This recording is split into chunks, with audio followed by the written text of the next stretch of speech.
धेमाजि जिल्लानि सिलाफोथार आइथान सनापुर बर' गामियाव दुखुनि साया साग्लोबदों। मैया सिखावै मोब्लिब बोनानै दोननाय दुब्लि फोथाराव ना गुरनो थांनानै मोब्लिब बोगथाबजानानै सानै बर' आइजो दुखुनांथावै थैनायखौ बजबना लानाङो। जाथायनि सायाव धेमाजि जिल्ला दुलाराय बाथौ गुथुम लाइमोन आफादनि लेङाइ आफादगिरि हेमन्त सनामुलिया गोख्रोङै सोंखारिदों। कमल पायेटनि फिसाज्ला सानै बिपुल पायेट आरो रसिद पायेटआ बे जाथायनि दायनिगिरि। सिखावै मोब्लिब बोनानै दोनो फोथाराव जाउनाव मोनथियैनि जाहोनाव ना गुरनो थांनाय साथाम आइजोनिनो सानै आइजोआ मोब्लिबजों बोगथाबजानानै दुखुनांथावै जिउ खोमानांगौ जायो। जाथायखौ लानानै सरकारनिफ्राय सासेयाव 50 लाख राङै अनसुंथाइ होनो गामिनि रायजोफोर आरो माहारि आफादा खावलायदों।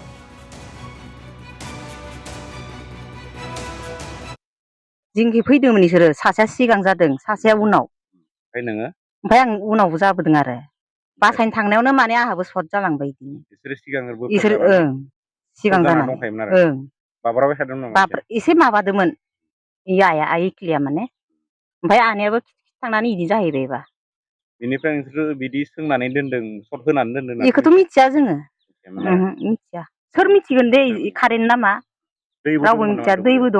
दैबो दं आलिबो दंखायोमोन नालाय लाइन बेनो आरो। ओमफ्राय नोंबो बोजादों एसे? बोजादों आखाइयाव सर्ट मोनबाय खर'आबो गिदिंजोब्बाय मावजोब्बाय मोदोमफोरानो गिनानै। बेसे गोबाव बोनाय नोंखौ? एसे टाइमानो जादों 5 मिनिट। 5 मिनिट बोदों। दिनै सिलाफोथार बियाबनि सिङाव थानाय दा सनापुर होननाय बे बर' गामि, बे गामिनिनो रुंसारि पुर्निमा बसुमतारी आरो रुंसारि इकिलि बसुमतारी बिथांमोना ना गुरनो होननानै गामिनि साखाथियावनो थानाय मोनसे बिलोआव ना गुरनो थांदोंमोन। दा बेनो बे खाथिनिनो बैसां गामिनिनो मोनसे बैसां न'खरनि मोनसे खेथि बिथांमोना बिपुल पायेट रसिद पायेट बिफा कमल पायेट बिथांमोना माइ आबाद मावदों होननानै जों मिथिदों। दा बिथांमोना गावसोरनि माइ आबादाव प्रटेकसननि थाखाय मोब्लिबखौ कारेन्टखौ नेकेदै खुलायैनो बिथांमोना सोंनानै दोनदोंमोन।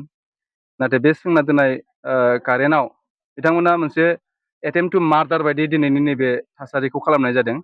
मानोना बेखौ इलिगेलि कारेन्टखौ बेफोरबायदि बिदि सोंनो मोनामोन। आबादखौ नायनो थांनायावनो बिथांमोना बे सानै दुखुथिया रुंसारि जोंहा पुर्निमा बसुमतारी आरो इकिलि बसुमतारी बिथांमोना गावसोरनि आगोमा जिउखौ फोजोबना लानो गोनां जादों। बे थारैनो जोबोद निन्दनीय।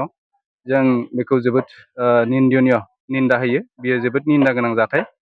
बेनिखायनो प्रसासननि सायाव केस होनाय जाबाय गामिनिफ्राय गामि आफादनिफ्राय। जों लोगोसे जोङो माहारियारि आफादफोरा बेखौ मोनसे गोरा मोनसे नारसिनथाय होनांगौ होननानै जों सानो। मानोना जों दा सुलु लानानै मिथिनाय बायदियै बेखौ केसखौ गुरै खालामनो थाखाय TMPKआ एसे नाजाबाय थादों बे खौरांखौ जों मिथिदों। बेनिखायनो माहारियारि आफादखौ जों खावलायगोन जे जोङो बेहाय जयैनो खौसेयै गसंनानै केसखौ जेन गोरायै हमथाबनानै जेन दायनिगिरिया बारग'नायनि राहाखौ मोना बेखौ जोङो खावलायगोन। आरो लोगोसे बे दुखुथिया न'खरनो सरकारनिफ्राय 50 लाख करि अनसुंथाइ खेतिपुरन हिसाबै होनांगौ बेखौबो जों लुबैगोन। जोङो सरकारखौ दाबि खालामगोन।